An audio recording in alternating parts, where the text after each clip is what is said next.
बिस्मिल्लाहिर्रहमानिर्रहीम अस्सलाम वालेकुम। Welcome to Naeem's virtual academy. This is Shakir Ali, your English mentor.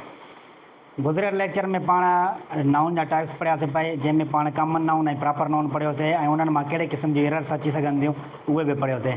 अॼु जे लेक्चर में पाण पढ़ंदासीं एब्स्ट्रैक्ट नाउन ऐं मटेरियल नाउन। एब्स्ट्रैक्ट नाउन छा हूंदो आहे, मटेरियल नाउन छा हूंदो आहे, ऐं उन मां कहिड़े क़िस्म जूं एरर्स अची सघनि थियूं एग्ज़ाम्स में, इहे सिखंदासीं।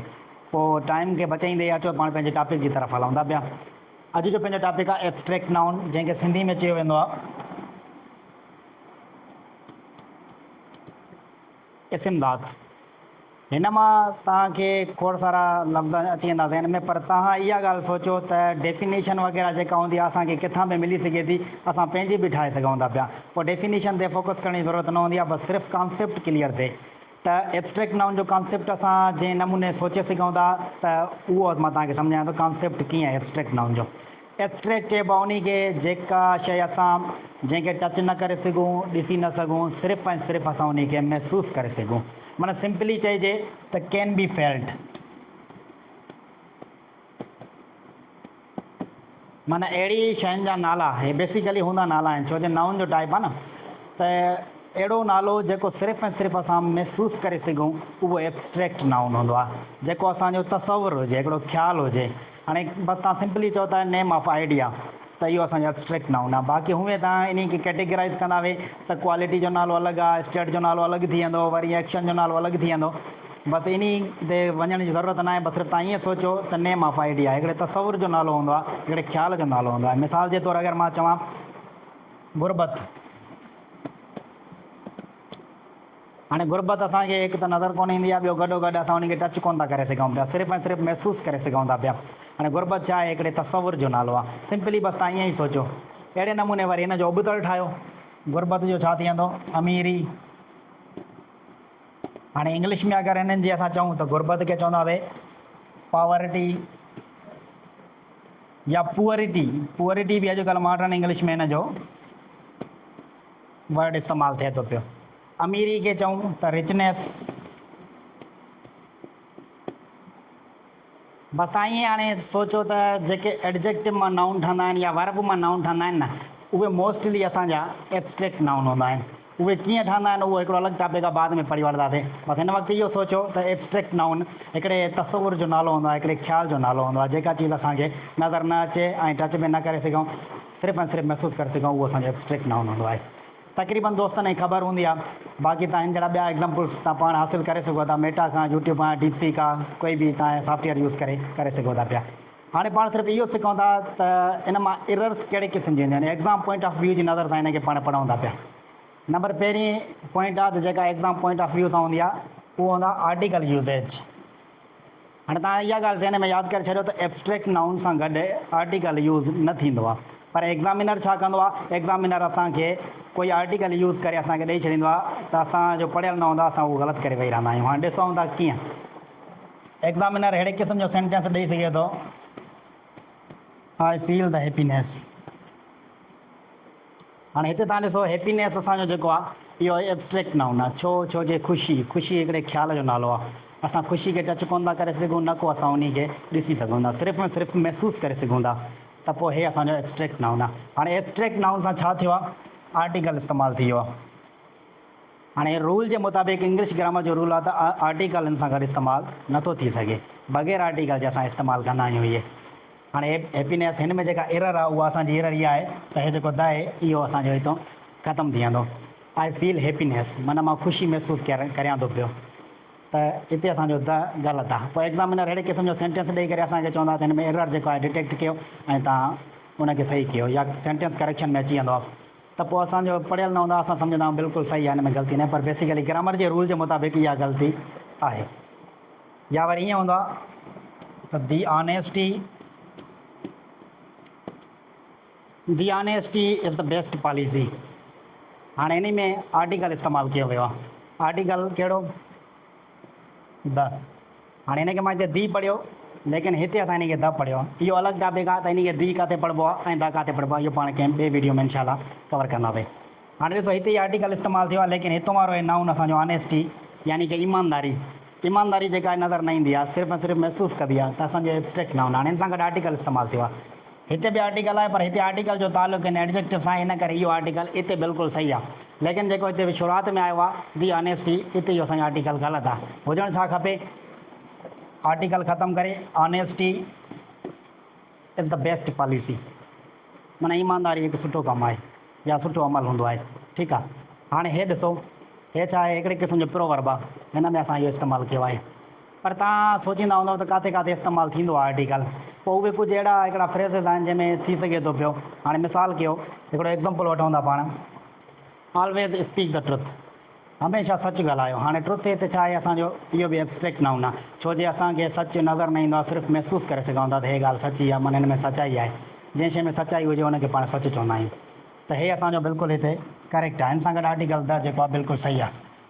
हाणे छो आहे, इहो प्रोवर्ब में इस्तेमालु थी सघे थो पियो। हे असांजो हिकिड़ो प्रोवर्ब आहे, चवणी या चऊं खणी, त हिन में असांजो आर्टिकल द इस्तेमालु थियल आहे। ऐं हिते ट्रुथ जेको आहे यूनिक शइ आहे, जॾहिं यूनिक शइ हूंदो आहे उन सां गॾु आर्टिकल द इस्तेमालु थींदो आहे। जेॾी महिल पाण आर्टिकल पढ़ियोसीं न, आर्टिकल छा आहे ऐं द आर्टिकल कंहिंसां इस्तेमालु थींदो आहे, उन में पाण क्लियरली पढ़ींदासीं त ट्रुथ जेको आहे इहो एब्स्ट्रैक्ट नाउन त आहे, पर गॾो इहो हिकिड़ी यूनिक शइ जो नालो आहे। पोइ यूनिक शयूं जेके हूंदियूं आहिनि उन सां गॾु आर्टिकल द इस्तेमालु थींदो आहे। त पोइ हिन सां गॾु द इस्तेमालु थियो आहे, इहो बिल्कुलु करेक्ट आहे। बाक़ी हूअं बेसिकली एब्स्ट्रैक्ट नाउन सां आर्टिकल द इस्तेमालु न थींदो आहे। पोइ आर्टिकल्स मां अहिड़े क़िस्म जी एरर्स ईंदियूं आहिनि। नंबर ॿी पॉइंट ॾिसूं था, आर्टिकल जो यूसेज पढ़ी आयासीं पाण। हाणे आहे काउंटेबिलिटी, यानी कि उनखे काउंटेबल बणायो वेंदो आहे, पर बेसिकली एब्स्ट्रैक्ट नाउन इहे काउंटेबल न हूंदा आहिनि, इहे अनकाउंटेबल हूंदा आहिनि। मिसाल मां सेंटेंस लिखां, आई हैव एन इंफॉर्मेशन। हाणे तव्हां ॾिठो हूंदो अक्सर अहिड़े क़िस्म जूं एरर्स ईंदियूं आहिनि, हे कॉमन एरर्स आहिनि। हाणे इंफॉर्मेशन लफ़्ज़ खे तव्हां अगरि फोकस कयो त इंफॉर्मेशन यानी मालूमात या ॼाण। हाणे ॼाण या मालूमात असांखे न नज़र ईंदी आहे, न को असां उनखे टच करे सघंदा, सिर्फ़ु ऐं सिर्फ़ु असां महसूसु करे सघंदा, यानी कि हिकिड़े आइडिया जो नालो आहे। त इहो असांजो छा थी वियो, एब्स्ट्रैक्ट नाउन आहे। हाणे एब्स्ट्रैक्ट नाउन सां गॾु हिते आर्टिकल एन इस्तेमालु थियल आहे। यादि रहे त आर्टिकल एन या ए जेको हूंदो आहे उहो असांजो काउंटेबल नाउन सां गॾु इस्तेमालु थींदो आहे। लेकिन हे इंफॉर्मेशन काउंटेबल न आहे, अनकाउंटेबल आहे, ख़बर न आहे मालूमात केतिरी आहे। पोइ हिन जी जेका ग़लती आहे उहा आहे हे आर्टिकल जो इस्तेमालु। पर हिते आर्टिकल एन ॾिनोसीं, तंहिंजे करे असांजो सिंगुलर थी सघे, माना काउंटेबल बणाइण जी कोशिशि कई वई आहे, लेकिन काउंटेबल इहे थींदा ई न आहिनि। हा, इन्हनि खे असां कीअं करेक्ट करे सघूं था, उहो ई आहे। असां हीअं चई सघूं था, I have a piece of information. हाणे हिते अ पीस ऑफ जो मतिलबु आहे थोरड़ी। I have a piece of information, माना मां वटि थोरड़ी मालूमात आहे। हाणे हे जेको आहे, हाणे इहो सही आहे, माना हिन में जेका एरर आहे आर्टिकल जी उहा ग़लति कई वई, ऐं हाणे हुनखे हिन तरीक़े सां काउंटेबल बणाए सघिजे थो पियो। डायरेक्ट उन सां आर्टिकल ए या एन लॻाए करे उनखे हुते असां काउंटेबल नथा बणाए सघूं, या हुते वरी एस लॻाए करे इंफॉर्मेशन्स ईअं बि नथा करे सघूं, छो जे अनकाउंटेबल नाउन आहे। हिन तरीक़े सां हिन जो प्लूरल ठही सघे थो पियो। अ पीस ऑफ इंफॉर्मेशन चऊं त बि ठीकु आहे, या वरी पाण चऊं सम इंफॉर्मेशन, शॉर्टकट में मां लिखां थो इन्फो, बसि इन्फो मतिलबु इंफॉर्मेशन, सम इंफॉर्मेशन बि ठीकु आहे, या वरी अलॉट ऑफ इंफॉर्मेशन। हाणे तमामु घणी इंफॉर्मेशन हुजे त पोइ अलॉट लफ़्ज़ इस्तेमालु करे सघिजे थो, या सम वर्ड इस्तेमालु करे सघे थो, या अ पीस ऑफ। हाणे तव्हां ॾिठो हूंदो, असां जॾहिं ॿार हूंदो 3 4 क्लास में उनखे एप्लीकेशन लिखणु सेखारींदा आहियूं, त उन में उनखे असां लिखाईंदा आहियूं, उनखे असां छा लिखाईंदा आहियूं, I have an urgent piece of work. हाणे तव्हां ॾिठो हूंदो त उन में असां लिखाईंदा आहियूं पीस ऑफ वर्क। हाणे पीस ऑफ वर्क जी माना हूंदी आहे त थोरो कमु। हाणे थोरो कमु त आहे, पर कहिड़ो आहे, ज़रूरी कमु आहे, माना थोरो ज़रूरी कमु आहे। हाणे पीस ऑफ वर्क, हाणे वर्क जेको आहे न असांजो अनकाउंटेबल नाउन आहे, इन खे असां प्लूरल लॻाए करे, माना एस लॻाए करे प्लूरल नथा ठाहे सघूं। जेकॾहिं असां अनकाउंटेबल नाउन जेको असांजो एब्स्ट्रैक्ट नाउन आहे, उन खे असां जेकॾहिं एस लॻाए करे प्लूरल ठाहींदासीं त उनजो मतिलबु ई चेंज थी सघे थो पियो। हाणे वर्क लफ़्ज़ आहे न, त इन जी माना आहे कमु। हाणे इनखे असां प्लूरल हिन तरीक़े सां पीस ऑफ वर्क ठाहींदासीं, इहो बिल्कुलु करेक्ट आहे। जेकॾहिं डायरेक्ट एस लॻाईंदासीं त पोइ इन में वरी फ़र्क़ु थी सघे थो। हाणे जेकॾहिं हिते डायरेक्ट एस लॻायूं त इहो ग़लति आहे, ऐं इन जी मीनिंग ई चेंज थी वेंदी, माना इहो असांजो इन जो प्लूरल ठहियो ई कोन। पोइ इहो थी वेंदो, इन जी माना थी वेंदी फैक्ट्रीज़। हाणे एस लॻाइण जे करे ॾिसो मीनिंग केॾी चेंज थी वई। जहिड़ो असां चवणु चाहियोसीं पए त उहो त हिते सेंस बींदो ई कोन, जेकॾहिं हिते एस लॻाइजेसि। त पोइ अहिड़े नमूने इन्हनि में एस लॻाए करे इन्हनि खे काउंटेबल बणाइण जी कोशिशि कई वेंदी आहे, जेका ग्रामेटिकली ग़लति आहे। प्लूरल हिन तरीक़े सां बणाए सघिजे थो इन्हनि जो। ओके हाणे 3 पॉइंट ॾिसूंसि था वर्ब एग्रीमेंट। हाणे वर्ब एग्रीमेंट बि ग़लति इस्तेमालु कयो वेंदो आहे, उहो कीअं अचो ॾिसूंसि।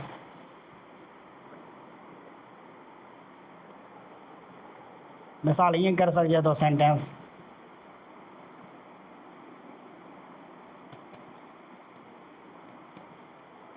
द टीम्स enthusiasm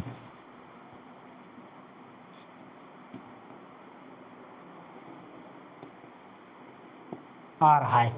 हाणे हिते सेंटेंस लिखियलु आहे the team's enthusiasm are high. हाणे हिन में वर्ब जेको आहे न उहो ग़लति इस्तेमालु थियल आहे, माना वर्ब एग्रीमेंट ग़लति आहे। कीअं? हाणे ॾिसो जेको असांजो हिते हे वर्ड आहे एंथ्यूसिज़म, इन जी माना हूंदी आहे जोश या जज़्बो। हाणे जोश जज़्बो जेको आहे उहो हाई आहे, मतिलबु वधीक आहे, घणो आहे। हाणे हिते छा आहे, असांजी ॻाल्हि थिए थी एंथ्यूसिज़म, माना एब्स्ट्रैक्ट नाउन आहे। जोश जज़्बो नज़र न ईंदो आहे, असांजो एब्स्ट्रैक्ट आइडिया जो नालो आहे हिकिड़ो। त पोइ इहे सिंगुलर काउंट थींदा आहिनि, त पोइ सिंगुलर जे करे हिते वर्ब असांजो छा हुजणु खपे, सिंगुलर हुजणु खपे। त हिकिड़ी कॉमन एरर आहे। त अहिड़े नमूने उन्हनि सां वर्ब जो एग्रीमेंट ग़लति हूंदो आहे। उमेदु आहे त अहिड़ा ॿिया सेंटेंस तव्हां पाण करे वेंदो, हे को एॾो वॾो टॉपिक ॾुखियो न आहे। आख़िरी पॉइंट ॾिसूंसि था प्रेपोज़िशन यूज़ेज। हाणे हिन सां प्रेपोज़िशन जो यूज़ेज बि कयो वेंदो आहे, लेकिन उहो बि ग़लति आहे। उहो कीअं ग़लति हूंदा, अचो ॾिसूंसि। अहिड़े क़िस्म जा सेंटेंसिस ॾिना वेंदा आहिनि कॾहिं कॾहिं, I am good at patience, माना मां सब्र जो माहिर आहियां। हिन जी माना ईअं थी वेंदी। गुड एट जी माना हूंदी आहे माहिर हुजणु कंहिं शइ जो, मां सब्र जो माहिर आहियां। हाणे हिते त माना ई ग़लति थी वञे थी पई, माना हिते छा आहे, प्रेपोज़िशन ग़लति इस्तेमालु थियल आहे। हाणे हिते छा हुजणु खपे त आई एम गुड जेको आहे न, इहो सेंटेंस ई ग्रामेटिकली ग़लति थी वेंदो। इहो हुजणु खपे ईअं, आई हैव पेशेंस, माना माना थी वेंदी मां सब्र रखंदो आहियां, माना मां साबिरीन शख़्स आहियां, मां सब्र रखंदो आहियां।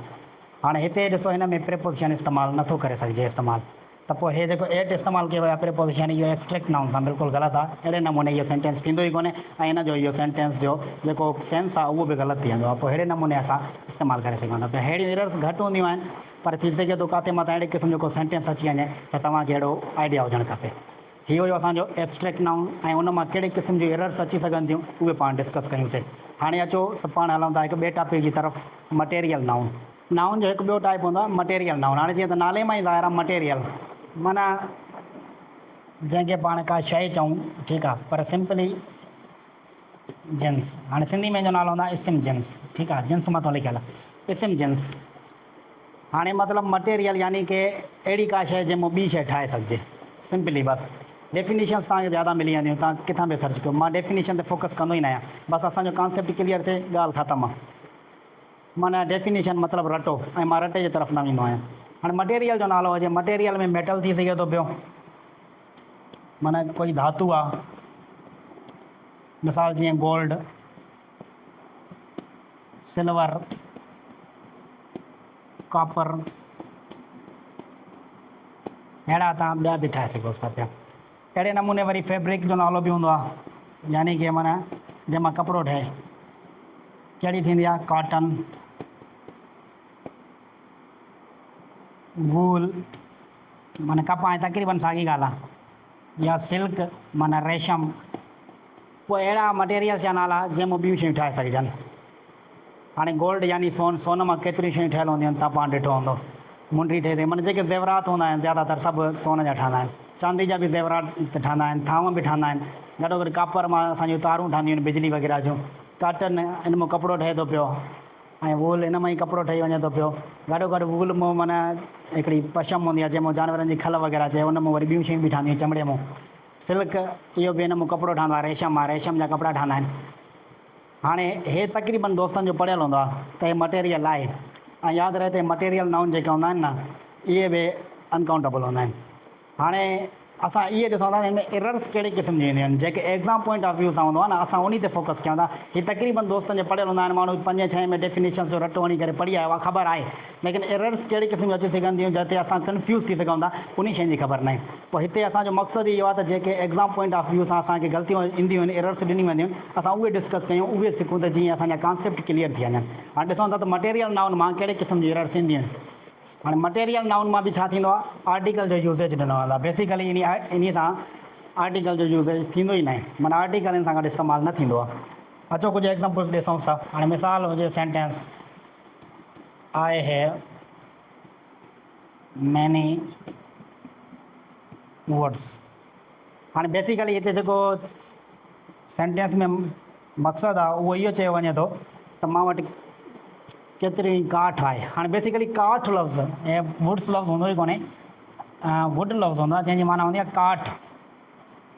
हाणे काठ हिकिड़ो मटेरियल आहे, इन मां केतिरियूं शयूं ठहंदियूं आहिनि। ज़्यादातर फर्नीचर जहिड़ो बि कयो, टेबल हुजे, कुर्सी हुजे, बेड हुजे या कोई बि खट वग़ैरह, उहे सभु असांजूं काठी मां ठहंदियूं आहिनि। पोइ काठ जेको आहे न असांजो हिकिड़ो मटेरियल आहे। हाणे जेकॾहिं मां तव्हांखे अगाड़ी ॿुधायां त जेकॾहिं तव्हां एस इस्तेमालु कंदा त पोइ इन जो मतिलबु चेंज थी सघे थो। हाणे अनकाउंटेबल नाउन आहे, हिन खे एस लॻाए करे प्लूरल ठाहिण जी कोशिशि कई वई आहे, जेका ग्रामेटिकली बिल्कुलु ग़लति आहे। हाणे सही छा हुजणु खपे, जेकॾहिं एस अची वेंदी त इन जी माना थी वेंदी हिकिड़ो ॿेलो। कहिड़ो ॿेलो? फॉरेस्ट, माना खणी वॾो ॿेलो त नथा चई सघूं असां, हिकु नंढिड़ो ॿेलो। जीअं न अक्सर कोई घर हूंदा आहिनि, घर जे ॿाहिरों कुझु तव्हां वटि वण फुटी आया हूंदा आहिनि, जंहिंमें तव्हांजा नंढा नंढा वण किकिर थी सघे थो, ॿेर थी सघे थी, घर जे ॿाहिरों माना नंढड़ा थी वेंदा आहिनि। पोइ हिकु नंढिड़ो ॿेलो ठही वेंदो आहे, उनखे असां वुड्स चई सघूं था पिया। त हे वुड्स माना हिकिड़ो नंढिड़ो ॿेलो थी वेंदो आहे। हाणे एस लॻाइण सां ॾिसो माना ई चेंज थी वञे थी भई। हिते असां चवणु चाहियूं था त असां वटि काठ आहे, हिकु त हिनखे एस लॻाए करे हिनखे प्लूरल ठाहिण जी कोशिशि कई आहे, जेका ग़लति आहे। ऐं नंबर ॿ ॻाल्हि, हे जेको मैनी आहे क्वांटिफायर, इहो क्वांटिफायर ग़लति इस्तेमालु कयो वियो आहे। हाणे मैनी जेको आहे न काउंटेबल नाउन सां इस्तेमालु थींदो आहे। हाणे हेॾे त हिन पासे वुड जेको आहे लफ़्ज़ असांजो अनकाउंटेबल हुयो, माना इहा असांजी एरर आहे। पोइ हिते असां क्वांटिफायर मैनी इस्तेमालु नथा करे सघूं, अलॉट ऑफ करे सघूं था। अनकाउंटेबल नाउन सां इहो क्वांटिफायर इस्तेमालु थी सघे थो, अलॉट ऑफ, या वरी सम लफ़्ज़ इस्तेमालु करे सघिजे थो पियो। मोस्टली यूज़ थींदड़ सम लफ़्ज़ आहे। आई हैव सम वुड, माना मां वटि कुझु काठ आहे। हाणे कुझु काठ जो मतिलबु मां वटि कोई वण हुया कटियल आहिनि, उन्हनि जो काठ मां वटि पियो आहे, जेके मां इस्तेमालु करे ॿियो कुझु शयूं ठाराए सघां थो पियो। त अहिड़े क़िस्म जूं एरर्स ईंदियूं आहिनि इन में, जेके हिकु त क्वांटिफायर ग़लति इस्तेमालु कयो वेंदो आहे, गॾोगॾु उन खे प्लूरल ठाहिण जी कोशिशि कई वेंदी आहे। ऐं नंबर ॿ ॻाल्हि, रॉन्ग क्वांटिफायर, हेॾि ॾिसो ॿी पॉइंट लिखियल ई, मां ऑलरेडी इहा कवर करे आयुमि। हाणे माना हिकु त हुन सां आर्टिकल, हाणे सॉरी उहा जेका ॻाल्हि हुई पोइ हिते रहिजी वई, हिन सां गॾु बि आर्टिकल इस्तेमालु कयो वेंदो। हाणे तव्हां ॾिसो असांजो हिकिड़ो मेटल आहे, सभ खां ज़्यादा इस्तेमालु थिए थो पियो असां वटि हिते, गोल्ड। पोइ हुन सां छा थींदा, the gold is a precious metal. हाणे हिते चवणु चाहियां थो सोन जेको आहे हिकु क़ीमती धातु आहे। हाणे क़ीमती धातु त आहे, उन मां असां खोड़ सारी शयूं ठाहे सघूं था। हाणे गोल्ड ग्रामेटिकली नज़र सां ॾिसूं त असांजो मटेरियल नाउन आहे। हाणे मटेरियल नाउन सां गॾु आर्टिकल इस्तेमालु न थींदो आहे, इहा यादि रखी छॾिजो। हाणे हे आर्टिकल जी ग़लती आहे। हिते हुजणु छा खपे, सेंटेंस करेक्ट हीअं हुजणु खपे, gold is a precious metal, माना सोन हिकिड़ो क़ीमती धातु आहे। माना आर्टिकल इन सां असां मटेरियल नाउन सां नथा इस्तेमालु करे सघूं, या ग्रामेटिकली असांजी एरर सम्झी वेंदी आहे। हिकु ऐं ॿी ॻाल्हि पोइ जेको सेंटेंस मां पोयों लिखियो उन में डिस्कस करे आयासीं त रॉन्ग क्वांटिफायर इस्तेमालु करे सघिजे थो पियो, जीअं मैनी वुड्स, या उन खे एस लॻाए करे प्लूरल ठाहिण जी कोशिशि कई वेंदी। हाणे गोल्ड मां एस लॻाए करे गोल्ड्स, सोन, या ग्रामेटिकली ग़लति आहे, माना इन जो प्लूरल ईअं नथो ठही सघे। ओके, ऐं हिन में टी पॉइंट आहे इनकरेक्ट प्रीपोज़िशन यूज़ेज। हाणे हिन सां गॾु बि प्रीपोज़िशन ग़लति इस्तेमालु कयो वेंदो आहे। कीअं हूंदो आहे सेंटेंस ॾिसूं था, the table is made from would, माना कोई टेबल पियो आहे, उन टेबल जे असां ॻाल्हि कयूं था, the table is made from would, जेको टेबल आहे उहो काठ जो ठहियलु आहे। हाणे हिन में तव्हां पढ़ियो हूंदो, हिकु हूंदो आहे मेड ऑफ, ॿियो हूंदो आहे मेड फ्रॉम। इहो अलॻि टॉपिक आहे, जंहिंमहिल पाण प्रीपोज़िशन पढ़ियोसीं उन महिल क्लियर करे वठंदासीं। हाणे बसि सिंपली मां तव्हांखे थोरो इंट्रोडक्शन ॾियां थो हिन जो, त मेड ऑफ जेको हूंदो आहे उहो हूंदो आहे फिज़िकल चेंज, ऐं मेड फ्रॉम हूंदो आहे केमिकल चेंज। मतिलबु इन में केमिकली चेंज थी वञे प्रोसेस में, माना ओरिजिनल शइ वापसि न मिले, उते असां मेड फ्रॉम इस्तेमालु कंदा आहियूं। हाणे ॾिसो टेबल छा जो ठहियो आहे, काठ जो। हाणे जेकॾहिं हिकिड़ो टेबल ठहियो पियो आहे, उन टेबल खे पाण भञूं, उन खे माना पुरज़ो कयूं अलॻि अलॻि, त पोइ कटे सटे उन मां असांखे वापसि छा मिलंदो, साॻियो ई वुड मिलंदो। माना जेको ओरिजिनल मटेरियल आहे वापसि मिले थो पियो। जॾहिं ओरिजिनल मटेरियल वापसि मिली वञे त उन महिल असां मेड ऑफ कंदा आहियूं, मेड फ्रॉम न थींदो आहे। हिते छा हुजणु खपे, the table is made of would. पोइ अहिड़े क़िस्म सां प्रीपोज़िशन जूं एरर्स अची वेंदियूं आहिनि। बेसिकली हाणे काठ जो टेबल ठही सघे थो, पर उन मां जेको असां वापसि कंदासीं मटेरियल, उहो बि साॻियो काठ ई मिलंदो। पोइ इन करे मेड ऑफ जेको आहे न वुड सां बेस्ट ऑप्शन हूंदो आहे। अहिड़ियूं एरर्स एतिरियूं इस्तेमालु थींदियूं कोन्हे। हे वरी प्रेपोज़िशन अलॻि टॉपिक आहे, प्रेपोज़िशन में अची वेंदी आहे, पोइ इहे वरी पाण जॾहिं प्रेपोज़िशन पढ़ियोसीं इंशाअल्लाह ताला उते कवर करे वठंदासीं। बसि इन मटेरियल नाउन मां तक़रीबन इहे ई एरर्स हूंदियूं आहिनि। आर्टिकल सां आर्टिकल लॻाए करे उन या उनजो प्लूरल काउंटेबल ठाहे करे, रॉन्ग क्वांटिफायर या वरी प्रेपोज़िशन अहिड़े नमूने जेको लास्ट सेंटेंस ॾिठोसीं अहिड़े नमूने। हीअ असांजो अॼु जो क्लास हुयो, जंहिंमें पाण एब्स्ट्रैक्ट नाउन ऐं एब्स्ट्रैक्ट नाउन मां कहिड़े क़िस्म जी एरर्स अची सघनि थियूं पियूं उहे डिस्कस कयूंसीं, ऐं गॾोगॾु मटेरियल नाउन मां कहिड़े क़िस्म जूं एरर्स अचनि थियूं पियूं या एग्ज़ाम्स में अची सघनि थियूं उहे पढ़ियूंसीं। इंशाअल्लाह ताला जेको कुझु पाण पढ़ियो आहे उमेदु आहे त हीअ तव्हांखे सम्झ में आयो हूंदो, पर जेकॾहिं अञा बि सम्झ में न आयो हुजे तव्हां पंहिंजा कमेंट्स शेयर कजो। इंशाअल्लाह ताला वरी न त उन ते हिकिड़ो ॿियो वीडियो तयारु कंदासीं ऐं उन में उहे तव्हांजा मसइला हल करे वठंदासीं। Thank you so much.